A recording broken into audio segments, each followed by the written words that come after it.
তো হে ভিউয়ার্স, কেমন আছেন সবাই? আশা করব সবাই ভালো আছেন। তো আজকে আমরা এক্সপ্লেন করছি মিস্টার 9 ডু অর ডাই মুভিটা। আর এই মুভিটা বানানো হয়েছে বাংলাদেশকে কেন্দ্র করে। যদিও বাংলাদেশকে কেন্দ্র করে মুভিটা বানানো হয়েছে, তবে এইটা একদমই মনে করবে না এটা একটা বাংলা মুভি। আসলে এটা একটা হলিউড লেভেলের মুভি। আর তাছাড়া এই মুভিটা বাংলাতে রিলিজও দেওয়া হয়নি, এটা শুধুমাত্র ইংরেজিতে রিলিজ দেওয়া হয়েছিল। আর তাছাড়া হলিউডের অনেক কাস্টও এটার মধ্যে আছে, যেটা দেখলে আপনারা চিনতে পারবেন। তো যার মানে বুঝতেই পারছেন ভিডিওটা কতটা ইন্টারেস্টিং হতে যাচ্ছে। তার মানে ভিডিওটা শেষ পর্যন্ত না দেখলে অনেক কিছুই মিস করে ফেলবেন। তো চলুন কথা না বাড়িয়ে শুরু করি আজকের ভিডিও। তো এই গল্পের শুরুতে আমরা দেখতে পারি বাংলাদেশি একটা সুপার এজেন্ট যার নাম হচ্ছে মাসুদ রানা। সে তার পরবর্তী মিশনের জন্য প্রিপারেশন নিচ্ছিল।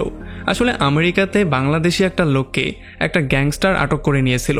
এখন মাসুদের কাজ হচ্ছে সেখানে গিয়ে সেই লোকটাকে সহি সালামতে আবারও তার দেশে ফিরিয়ে আনা। মাসুদ এতটাই ভয়ঙ্কর একজন এজেন্ট ছিল, তাকে সবাই MR9 নামে চিনত। একটু পরে মাসুদ একটা হেলিকপ্টারে করে তার সেই লোকেশনে চলে আসে যেখানে তার মিশনটা ছিল। সে খুবই বড় একটা বাড়িতে চলে আসে, যেই বাড়ির চারপাশে গার্ড দিয়ে ভরা ছিল। তবে মাসুদ খুবই চালাকি করে এক এক করে সমস্ত গার্ডদেরকে গুলি করে মেরে ফেলে। আর এরপরে ফাইনালি যখন সেটার মধ্যে যায়, তখন সে দেখতে পারে তার জন্য মধ্যে আরও গার্ডরা ওয়েট করছে। এই জন্য সে তাদের সঙ্গেও ফাইট করা শুরু করে। আর তখন সিনটা কাট হয়ে চলে আসে অন্য একটা জায়গায়। আমরা দেখতে পারি রিচি নামের একটা মাফিয়া বসকে, যে কিনা মাসুদের বস মেজর রাহাত খানের সাথে কথাবার্তা বলছিল। রিচি প্রথমে রাহাতের সাথে একটু মজা করে, আর সে বলে যে আমার এতগুলো মানুষকে মারার জন্য তুমি শুধুমাত্র মাসুদ নামের একটা লোককে পাঠিয়েছো, সে কিভাবে এতগুলো লোককে হ্যান্ডেল করবে। তবে তখন অন্যদিকে আমরা দেখতে পারি মাসুদ অলরেডি তার সমস্ত লোকজনকে শেষ করে তাকে মারার জন্য সামনের দিকে এগোচ্ছিল। আর যখনই রিচি এই খবরটা পেয়ে যায়, তখন সে দ্রুত এখান থেকে পালিয়ে যাওয়ার সিদ্ধান্ত নেয়। তবে সে তার লোকজনকে এটা অর্ডার দিয়ে বলে দেয় যে যেই লোকটাকে তারা গ্রেপ্তার করেছে তাকে যেন এখানে মেরে এই পুরো বাড়িটা আগুন দিয়ে পুড়িয়ে দেয়া হয়। আর এদিকে রানা একে করে সমস্ত গার্ডদেরকে মারার পরে কোনো রকমে হস্টেজের রুম পর্যন্ত চলে আসে। তবে যতক্ষণে সে এখানে এসে পৌঁছায়, ততক্ষণে দুর্ভাগ্যবশত এই লোকটার মৃত্যু হয়ে গেছে। এই জন্য রানা কোনো রকমে তার লাশটাকে নিয়ে দ্রুত সেখান থেকে বাইরে বেরিয়ে চলে আসে। আর যখন সে বাইরে আসে, তখন এই বিল্ডিংটার মধ্যে বিশাল বড় একটা ব্লাস্ট হয়ে যায়, যেটার জন্য বিল্ডিংটা ভেঙে চুরমার হয়ে যায়। তো এরপরে গল্প চলে আসে এক সপ্তাহ সামনে। আমরা দেখতে পারি রোমান রোস নামের একটা লোককে। আসলে রোমান ছিল রিচিরই বড় ভাই, এই জন্য সে রিচির সাথে এসে মিট করে। আর তারা দুজন মিলে এমন একটা হাইটেক অস্ত্র বানানোর প্ল্যানিং করে, যেটা তারা মাফিয়াদের কাছে বিক্রি করতে পারলে তারা আস্তে আস্তে করে কোটিপতি হয়ে যাবে। তাদের কথাবার্তা আমরা বুঝতে পারি যে যদি তারা এই অস্ত্রটা বানাতে সফল হয়ে যায়, তাহলে তৃতীয় বিশ্বযুদ্ধ হওয়া থেকে কেউই বাঁচাতে পারবে না। আর তখন এদিকে আমরা দেখতে পারি সিআইএর অফিসে একটা মিটিং হচ্ছে। এখানে সিআইএ ডিরেক্টর পল আর ডেপুটি ডিউক মিলে রোমানকে ধরে সেই অস্ত্রটা যাতে সে না বানাতে পারে সেই প্ল্যানিংটা করছিল। আর এর একটু পরে আমরা দেখতে পারি স্যাম নামের একটা লোককে, যে কিনা আগে রিচির সঙ্গে কাজ করতো, তবে এখন সে সমস্ত কিছু ছেড়ে দিয়ে ভালো হয়ে গেছে। পুরো মাফিয়া ওয়ার্ল্ড থেকে সে এখন অনেকটা দূরে। তবে হঠাৎ করেই তার কাছে একটা ফোন চলে আসে। আর যখনই সে কথা বলার জন্য বাইরে আসে, তখন সে দেখতে পারে ডিউক আর পল তার জন্য অলরেডি সেখানে ওয়েট করছিল। এই জন্য সে দৌড়ে সেখান থেকে পালিয়ে যাওয়ার ট্রাই করে, তবে ডিউক আর পলও তাকে ফলো করা শুরু করে। স্যাম দৌড়ে একটা বিল্ডিংয়ের ছাদে চলে আসে, তবে সেখানে ডিউক তাকে গান পয়েন্টে নিয়ে নেয়। ডিউক তাকে বারবার করে বোঝানোর ট্রাই করে যে যদি তুমি সেই দুই ভাইয়ের ইনফরমেশন আমাকে দিয়ে দাও, তাহলে তোমার কোনো ক্ষতি তো আমি করবই না, বরং তোমাকে পুরস্কৃত করার একটা ব্যবস্থা আমি করে দেব। তবে স্যাম কোনোভাবেই তার কোনো কথা শুনছিল না, সে উল্টো তার উপরেই আক্রমণ করে দেয়। আর এই জন্য রাগের মাথায় ডিউকও তাকে পেটানো শুরু করে। আর এই মারামারি আর ধস্তাধস্তির মধ্যে হঠাৎই স্যাম ছাদ থেকে নিচের দিকে পড়ে যায়, আর পরে তার সেখানেই মৃত্যু হয়ে যায়। এখন এইটা দেখার পরে তারা দুজন পুরোপুরি শক্ট হয়েছিল, কারণ একমাত্র স্যামই ছিল সেই লোক যে কিনা সেই দুই ভাই পর্যন্ত তাদেরকে পৌঁছাতে পারত। তবে এখন বেচারা সেও মারা গিয়েছে। আর এই জন্য ফাইনালি পল ডিউককে বলে যে আমাদের রানার থেকে সাহায্য নেওয়া উচিত, কারণ রানা এর আগেও রিচি পর্যন্ত পৌঁছেছিল, তাকে একেবারে মারার দ্বার প্রান্তে ছিল। আর তখন এদিকে বাংলাদেশে আমরা দেখতে পারি যখন রানা ঘোরাফেরা করছিল, তখন তার বস রাহাত তাকে মেসেজ দিয়ে তাকে বাংলাদেশ ইন্টেলিজেন্সের অফিসে ডাকে। আর যখনই সে অফিসে আসে, তখন এখানে তার দেখা হয় পলের সাথে। পল তাকে সমস্ত ব্যাপারটা খোলামেলা করে বলে। সে বলে যে রিচি আর তার ভাই মিলে এমন একটা অস্ত্র বানানোর ট্রাই করছে, যদি তারা এটা বানিয়ে ফেলে তাহলে তৃতীয় বিশ্বযুদ্ধ শুরু হয়ে যাবে। সো আমাদের পৃথিবীকে বাঁচাতে হলে যে কোনো মূল্যে তাদেরকে ধরতে হবে। আর সিআইএর তোমার সাহায্য দরকার, কারণ তুমি এর আগেও তার কাছ পর্যন্ত পৌঁছেছিলে। এখন যেহেতু পল চাচ্ছিল যাতে করে রানা তাদের সঙ্গ দেয়, এই জন্য ফাইনালি রানাও রাজি হয়ে যায়। তবে সে তার বসের কাছেও পারমিশন চায়। তবে যখন তার বস পারমিশন দিয়ে দেয়, তখন তারা ফাইনালি সবাই মিলে বেরিয়ে পড়ে তাদের নতুন মিশনে। তো এরপরে যখন মাসুদ ডিউক আর পলের সঙ্গে আমেরিকার দিকে বেরিয়ে পড়ে, তখন রাস্তায় ডিউক তাকে বলে যে এই মিশনে তোমার সঙ্গী হবে ডেবি নামের একটা মেয়ে, যে কিনা আসলে পাকিস্তানি একজন সিক্রেট এজেন্ট। আর এই মিশনটাকে কমপ্লিট করার জন্য তোমাদের দুজনকে দামি দামি অনেক জিনিসের নিলামেও যেতে হতে পারে। আসলে এই অকশনগুলো রোমান রেখেছিল, কারণ সে বিভিন্ন রকমের এন্টিক জিনিসগুলো কালেক্ট করার বাহানা করে পেছনে পেছনে তার এই সন্ত্রাসী কার্যক্রমগুলো পরিচালনা করে। যাই হোক, এরপরে রানাকে নিয়ে আসা হয় আমেরিকার মোজাবে ডেজার্ট নামের একটা মরুভূমিতে, যেখানে তার সেফটির জন্য তাকে এখানে একটা বাড়িও বানিয়ে দেওয়া হয়েছিল, যেখানে সে সেফলি থাকতে পারবে। এরপরে বিকালে সে চলে যায় ডেবিকে এয়ারপোর্ট থেকে পিক করতে, আর এয়ারপোর্ট থেকে তাকে নিয়ে তারা দুজন তখনই বেরিয়ে পড়ে তাদের প্রথম মিশনে। এরপরে রাতের বেলায় তারা দুজন স্বামী স্ত্রী হয়ে চলে আসে রোমানের এন্টিক অকশনের মধ্যে। আর যখন এখানে অকশনটা শুরু হয়ে যায় তখন তাদের সামনে রোমানও চলে আসে, সে তাদের সবাইকে ওয়েলকাম করে। তবে তখন রানা একটু চালাকি করে রোমানের ঘরের মধ্যে লুকিয়ে চেক করার ট্রাই করে। তবে যখনই সে সেখানে যায় তখন দুর্ভাগ্যবশত একটা গার্ড তাকে দেখে ফেলে, আর সে তাকে গান পয়েন্টে করে সোজা নিয়ে আসে রোমানের কাছে। আর এখানে কোনো কথাবার্তা বলার সুযোগ না দিয়েই গার্ডটা তাকে একটা ইঞ্জেকশন পুশ করে দেয়, যে জন্য রানা সেখানেই বেহুশ হয়ে যায়। আর যখন সে জ্ঞান ফিরে পায় তখন সে দেখতে পারে তাকে অন্য একটা জায়গায় নিয়ে আসা হয়েছে, যেখানে তাকে চেয়ারের সঙ্গে হাত পা বেঁধে ফেলা হয়েছে। আর তাছাড়া ডেবিকেও তারা জিম্মি করে নিয়েছে। আর একটু পরে রোমান তার গার্লফ্রেন্ড গিয়াকে বলে, তুমি ডেবিকে নিয়ে একটু সাইডে যাও, আর তার কাছ থেকে কিছু বের করা যায় কিনা সেটা দেখো। আর এখানে রোমান যখন মাসুদের কাছে ব্যাপারগুলো জিজ্ঞেস করা শুরু করে তখন মাসুদ কোনো কিছুই বলছিল না। সে বারবার করে জিজ্ঞেস করছিল তোমাকে এখানে পাঠিয়েছে কে, তোমার উদ্দেশ্যটা কি। তবে সে মাসুদকে যতভাবেই টর্চার করছিল কোনোভাবেই মাসুদ তার মুখটা খুলছিল না। আর তখন এদিকে আমরা দেখতে পারি ডেবি গিয়া আর তার লোককে পিটিয়ে সেখানে বেহুশ করে ফেলে। আর অন্যদিকে রানাও নিজেকে ফ্রি করে সেখান থেকে দ্রুত লাফ দিয়ে নিচে চলে আসে। সে একটা মোটরসাইকেল নিয়ে পালিয়েই যাওয়ার ট্রাই করছিল, তবে তখনই সেখানে ডেবিও চলে আসে, যে কিনা তার পেছনে উঠে পড়ে। এই জন্য তারা দুজন দ্রুত সেখান থেকে পালিয়ে চলে আসে। আর একটু পরে ফাইনালি তারা সেই মরুভূমিতে চলে আসে, আর এখানে এসে তারা সেই ঘরে থাকা শুরু করে। তবে যখন বিকালবেলায় রানা চিন্তা করছিল যে কিভাবে তাদের দুই ভাইকে সে খুব দ্রুত ধরে মিশনটাকে শেষ করতে পারবে, তখন সেখানে রোমানের গুন্ডারা চলে আসে। আসলে গুন্ডারা এসেছিল সেই মোটরসাইকেলের মাধ্যমে, কারণ মোটরসাইকেলের মধ্যে একটা জিপিএস ট্র্যাকার লাগানো ছিল, যেইটার মাধ্যমে তারা এই লোকেশনটা পেয়ে গেছে। আর যখনই একটা গুন্ডা সেখান থেকে বেরিয়ে তাদের ঘরের দিকে যাওয়ার ট্রাই করে তখনই তার পাটা ল্যান্ড মাইন্ডের উপরে পড়ে যায়, যেই জন্য সেখানে বিশাল বড় একটা ব্লাস্ট হয়ে যায়। আর এই ব্লাস্টের শব্দ শুনতে পেরে রানা আর ডেবি ক্লিয়ারলি বুঝতে পারে যে রোমানের গুন্ডারা তাদের পর্যন্ত চলে এসেছে। এই জন্য তারা দ্রুত তাদের গানগুলোকে রেডি করে নেয়, যাতে করে তারাও তাদেরকে ফেস করতে পারে। আর এরপরে যখনই সেই গুন্ডারা এক এক করে আসা শুরু করে তখন তাদের মধ্যে ভয়ঙ্কর রকমের গোলাগুলি শুরু হয়ে যায়। রানা এক এক করে সবাইকে মারা শুরু করে, তবে তবুও একটা গুন্ডা ঘরের মধ্যে চলে আসে। এই জন্য রানাকে ফাইনালি তার মার্শাল আর্ট টেকনিকের ইউজ করতে হয়, আর এই মার্শাল আর্ট টেকনিকের সাহায্যে সে এই গুন্ডাকে সেখানেই শেষ করে দেয়। যদিও তখন বাইরে থেকে একটা স্নাইপার রানাকে দেখে ফেলে, আর সে তাকে পয়েন্টে নিয়ে শ্যুট করতে যাচ্ছিলই, তখনই সেখানে সৌভাগ্যবশত ডিউক চলে আসে, আর সে এসে স্নাইপারকেই শ্যুট করে মেরে ফেলে।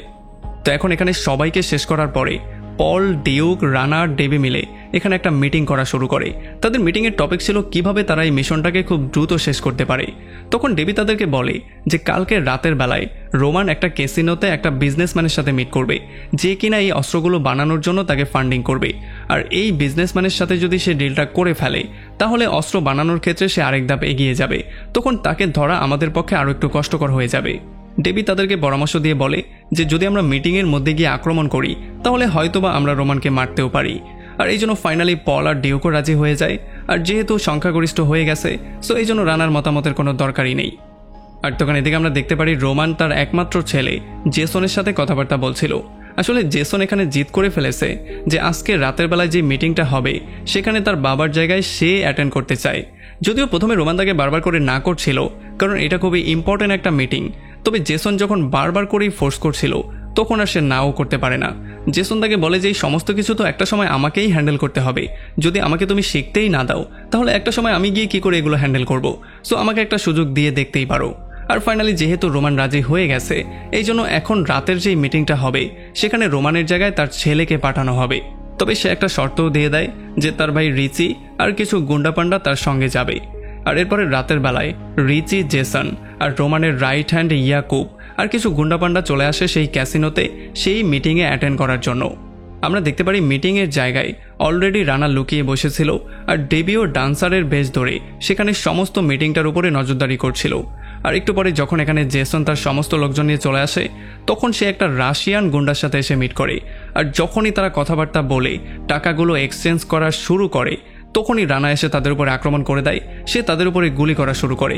হঠাৎ করেই চারপাশ থেকে সবাই গুলি করা শুরু করে। এখানে একটা হুলস্থুল কাণ্ড শুরু হয়ে যায়। আমরা দেখতে পারি ডিউক আর পলও দূর থেকে তাদের উপরে গুলি করে রানাকে সাহায্য করছিল। আর খুব শীঘ্রই রানা জেসনের উপরেও গুলি করে দেয় আর গুলি করে তাকে সেখানে আহত করে ফেলে।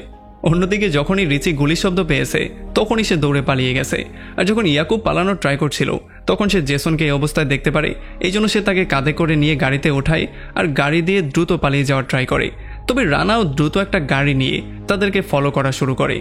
আর অন্যদিকে সেই ক্যাসিনোর মধ্যে ডিউক, পল আর ডেবি তারা তিনজন এখন পর্যন্ত সেই গুন্ডাদের ফেস করছিল। একে করে তারা সবাইকে শেষ করে দেয়। তবে ফাইনালি গিয়া জীবিত রয়ে যায়। এই জন্য ডিউক গিয়াকে একটা অপশন দেয়। সে বলে যে যদি তুমি সেই দুই ভাইকে ধরতে আমাদেরকে সাহায্য করো তাহলে তোমার কোনো ক্ষতি আমি করবই না, তোমাকে আমি ফ্রি করে দেব যাতে তুমি বাঁচতে পারো। আর যেহেতু গিয়ার কাছে অন্য কোনো অপশন নেই এই জন্য সেই অস্ত্র সম্পর্কে সমস্ত ইনফরমেশন তাদেরকে দিয়ে দেয়। অন্যদিকে রানা এখন পর্যন্ত ইয়াকুবের গাড়িটা ফলো করছিল আর জেসন ইয়াকুবের গাড়ির পেছনেই ছিল।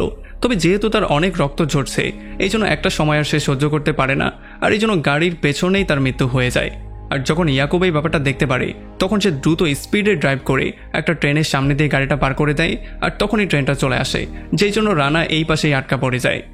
আর এদিকে যখন রোমানের ছেলের লাশ ইয়াকুব তার সামনে নিয়ে আসে তখন তার ছেলের লাশটা দেখার পরে সে পুরোপুরি শকড হয়ে যায়। তার পায়ের নিচ থেকে মাটি সরে যায়। সে রাগের মাথায় তাকে জিজ্ঞেস করে যে তার খুনি কি। তখন ইয়াকুব তাকে বলে দেয় যে তার খুনি হচ্ছে গিয়ে এজেন্ট রানা। আর সে তাকে এইটাও বলে দেয় যে যাদেরকেই বাড়ির মধ্যে পাঠানো হয়েছিল তাদের প্রত্যেককে সে শেষ করে দিয়েছে। আর এই জন্য ফাইনালি রোমানও সিদ্ধান্ত নিয়ে ফেলেছে যে এখন তাকে মারার কাজটা সে নিজে হাত দিয়ে করবে। এই জন্য সে তার ছেলের মৃত্যুর বদলা নিতে বেরিয়ে পড়ে আর এই অস্ত্রের কাজটা সে দিয়ে যায় ইয়াকুবের কাছে যাতে করে সে এই অস্ত্রের কাজটাও চালু রাখতে পারে। আর এদিকে রানাই ব্যাপারটা জানতে পারে যে রোমানকে অস্ত্র বানাতে যেই লোকটা সাহায্য করছে সে হচ্ছে গিয়ে একজন বাংলাদেশি যার নাম হচ্ছে প্রফেসর কারিম। এই জন্য সে সময় নষ্ট না করে খুব দ্রুত চলে আসে প্রফেসর করিমের কাছে আর সে তাকে জিজ্ঞেস করে সে কেন এই কাজটা করছে। তখন প্রফেসর করিম তাকে সমস্ত ব্যাপারটা বলে। সে বলে যে রোমান তাকে অনেক বড় একটা অঙ্ক অফার করেছে যেটার জন্য সে আর না করতে পারেনি। এখন এগুলো শোনার পরে রানা তাকে বলে যে যেখানে অস্ত্রটা বানানো হচ্ছে তুমি আমাকে সেখানে নিয়ে চলো। আর ফাইনালি তারা দুজন চলে আসে একটা মরুভূমির মাঝখানে যেখানে একটা ল্যাব বানিয়ে এই কাজটাকে প্রসেস করা হচ্ছে। তবে তখনই এখানে রোমানের লোকজন চলে আসে যারা কিনা রানাকে গান পয়েন্টে নিয়ে নেয়। আর তাকে ধরে যখন তারা মধ্যে নিয়ে যায় তখন রোমান তার সঙ্গে ভিডিও কলে কথাবার্তাও বলে। আর তখন এখানে ইয়াকুব ডেবিকে ধরেও নিয়ে আসে কারণ তারা ডেবিকেও বন্দি করে নিয়েছে। আর তখন রোমান তাদেরকে ধমক দেওয়া শুরু করে আর সে বারবার করে বলা শুরু করে যে তার ছেলের মৃত্যুর বদলা তো সে অবশ্যই নিবে। তবে সে এই ব্যাপারটা জানতো না যে ডেবি আর রানা হচ্ছে গিয়ে একজন সিক্রেট এজেন্ট।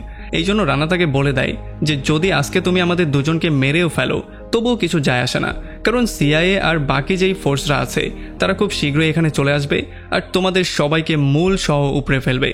আর তখন এখানে ডিউকও চলে আসে যে কিনা গুন্ডাদেরকে মারতে মারতে সামনের দিকে আগানো শুরু করে। আর দূরে দাঁড়িয়ে পল স্যাটেলাইটের সাহায্যে তাকে রাস্তা বলে বলে সাহায্য করছিল। আর যখন করিম দেখতে পারে যে সিআইএর লোকজন এখানে চলে এসেছে তখন সে দ্রুত এখান থেকে পালিয়ে চলে যায়। আর অন্যদিকে একটা গার্ড রানা আর ডেবিকে যখন অন্য একটা রুমে বন্দি করতে নিয়ে যাচ্ছিল তখন সুযোগ পেয়ে রানা তার উপরে আক্রমণ করে দেয় আর তাকে সেখানে বেহুশ করে দেয়। আর এরপর সে ডেবিকে এখান থেকে পালিয়ে যাওয়ার জন্য বলে কারণ সে নিজে যাচ্ছে ইয়াকুবকে ফেস করার জন্য। আর যখন সে গিয়ে ইয়াকুবকে ফেস করে তখন ইয়াকুবের সাথে সে কোনোভাবেই পারছিল না। ইয়াকুব তাকে আচ্ছা রকম ধলাই করে। তবে যখন রানাও তার উপরে আক্রমণ করার ট্রাই করে তখন ইয়াকুব শেষ পর্যন্ত নিজের জীবনের ঝুঁকি দেখতে পেয়ে করিমকে নিয়ে এখান থেকে দ্রুত পালিয়ে যায়। আর এরপরে যখন রানা ইয়াকুব আর করিমকে খোঁজা শুরু করে তখন হঠাৎ করে এখানে রোমান চলে আসে যে কিনা রানার কাঁধের মধ্যে একটা গুলি করে তাকে গান পয়েন্টে নিয়ে মারার ট্রাই করে। তবে সৌভাগ্যবশত আবারও এখানে ডিউক চলে আসে যে কিনা আরও একবার রানার জীবনটা সেভ করে। আর তখনই পল তাদেরকে খবর দিয়ে দেয় যে এই পুরো এরিয়াটার মধ্যে অনেকগুলো বম ফিট করা হয়েছে যেগুলো হয়তোবা একটু পরে ব্লাস্ট করবে আর তোমাদেরও মৃত্যু সেখানে নিশ্চিত হয়ে যাবে। আর এই ব্যাপারটা শোনার পরে ডিউক দৌড়ানো শুরু করে বমগুলোকে ডিফিউজ করার জন্য। আর এদিকে যখন রানা রোমানের সাথে ফাইট করছিল তখন সে আহত হওয়ার জন্য কোনোভাবেই তার সাথে পারছিল না। রোমান তাকে আচ্ছা রকম ধলাই করে যখনই তাকে গলা টিপে শেষ করতে যাবে তখনই ডেবি পেছন দিয়ে এসে তার উপরে আক্রমণ করে দেয়। তবে তখন রোমান একটা চাকু নিয়ে ডেবির পেটের মধ্যে ঢুকিয়ে দেয় যেই জন্য স্পটেই ডেবির মৃত্যু হয়ে যায়। এইটা দেখার পরে রানার মাথাটা প্রচণ্ড গরম হয়ে যায়। এই জন্য সে একটা চাকু নিয়ে রোমানের গলাটা সেখানেই কেটে ফেলে যেই জন্য তার সেখানেই মৃত্যু হয়ে যায়। এখন রোমানের মৃত্যুর পরে ডেবি আর রানার মিশনটা পুরোপুরি কমপ্লিট হয়ে গেছে। তবে ইয়াকুব আর করিম এখন পর্যন্ত লুকিয়েছিল, তাদেরকে কেউ পাচ্ছিল না। তো এই ঘটনার কয়েক মাস পরে রানা বাংলাদেশে চলে আসে আর সে তার বাবা মার কবরের কাছে গিয়ে তাদের স্মৃতিচারণ করা শুরু করে। আর এখান থেকে সিন চলে আসে 6 মাস সামনে। আমরা দেখতে পারি পল কোনো একটা ডোজোতে ছিল যেখানে 2টা ছেলে মেয়ে ফাইট করে প্র্যাকটিস করছিল। আর এই প্র্যাকটিসের পরে সে চলে আসে তাদের মাস্টারের সঙ্গে মিট করতে। আর সে বলে যে এই দুজনকে আমি একটা মিশনে নিতে চাই, যেই মিশনটা হবে খুবই সিক্রেট আর খুবই ইম্পর্টেন্ট একটা মিশন। আসলে তার পরবর্তী মিশন হচ্ছিল রিচিকে ধরা, যে কিনা একটা হিমালয় পর্বতে গিয়ে লুকিয়েছে। পাহাড়ের উপরে সে থাকা শুরু করে দিয়েছে যাতে কেউ তাকে ধরতে না পারে। আর অন্যদিকে কারিম এখন পর্যন্ত সেই অস্ত্রগুলো বানিয়েই যাচ্ছিল, মানে প্রসেসিংটা সে সামনে এগিয়ে নিচ্ছিল, সে কোনোভাবে থামছিলই না। আর কিছুদিন পরে পল এসে রানার সঙ্গে মিট করে আর সেও তাকে এই মিশনটাতে জয়েন করতে বলে। আমরা দেখতে পারি রিচি আর করিম খুবই হ্যাপি ছিল, কারণ তারা সিআইএকে ফাঁকি দিয়ে কোনো রকমে হিমালয় পর্যন্ত চলে এসেছে। এখন তারা অস্ত্রের প্রসেসিং কমপ্লিট করবে আর ফাইনালি অস্ত্রটা বানিয়ে তারা ভয়ঙ্করভাবে আত্মপ্রকাশ করবে। এই জন্য তারা খুবই হ্যাপি ছিল। তবে তারা এই ব্যাপারটা জানতো না যে আসলে পলের 2টা যোদ্ধা তাদের দুজনকে ধরার জন্য হিমালয় পর্যন্ত চলেও এসেছে। আর এমনই একটা ইন্টারেস্টিং পয়েন্টে এই পুরো মুভিটা এখানে শেষ হয়ে যায়। তো আমাকে কমেন্ট করে জানান কেমন লাগলো ভিডিও। যদি ভালো লাগে তাহলে অবশ্যই একটা লাইক করবেন, আর যদি এখনও আমাদের চ্যানেলটা সাবস্ক্রাইব করে না থাকেন তাহলে প্লিজ করে ফেলুন। তো আমাদের দেখা হবে অন্য কোনো ভিডিওতে অন্য কোনো একদিন। Till then, take care.